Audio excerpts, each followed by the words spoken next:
చీరాల పట్టణంలోని Sri Gorantla super speciality hospital నూతన భవనంలో ఆధునిక పరికరాలతో వైద్య సేవలు అందిస్తూ ఒక సంవత్సరం పూర్తి చేసుకుంది. Hospital MD doctor Gorantla Rajesh మాట్లాడుతూ త్వరలో ఆరోగ్యశ్రీ సేవలు ప్రారంభం కావడంతో పేదలకు అన్ని రకాల వైద్య సదుపాయాలు ఉచితంగా అందిస్తామన్నారు.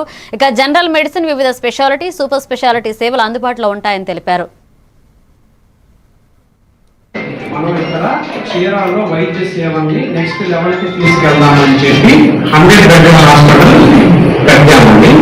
లాస్ట్ ఫిబ్రవరి ఈ హాస్పిటల్ మనం ఓపెన్ చేశాము.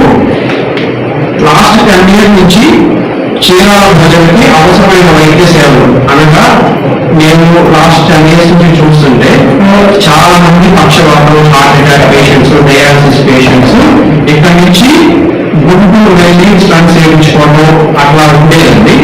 మేము లాస్ట్ 10 years నుంచి అది గమనించాం. మేము హార్ట్ అటాక్ రాగానే గవర్నమెంట్ ఇంజక్షన్ ఇచ్చి స్టంటింగ్కి గుంటూరు పంపించాల్సి వచ్చేది. పాపం చాలా మంది దారిలో ఎక్స్పైర్ అయిన చాలా కేసెస్ మేమంతా గమనించాము. ఇట్లా కాదు, ఈ బాపట్ల పరిసర ప్రాంతాలు, చీరాల పరిసర ప్రాంతాలకి నెక్స్ట్ లెవెల్ కేర్ తీసుకెళ్ళడానికి మనం 100 బెడ్ హాస్పిటల్ స్థాపించి ఈ బాపట్ల జిల్లాలోనే మొట్టమొదటిసారిగా సూపర్ స్పెషాలిటీ వైద్యం 24 గంటలు ఇలా ఉండేలాగా మనం సంవత్సరాలు సుమారు 100 పైన చేయడం జరిగింది. అలాగే 200 పైన యాంజియోగ్రామ్స్ చేయడం, 70 మంది పైన స్టంట్ వేయడం జరిగింది. అట్లాగే అవసరమైన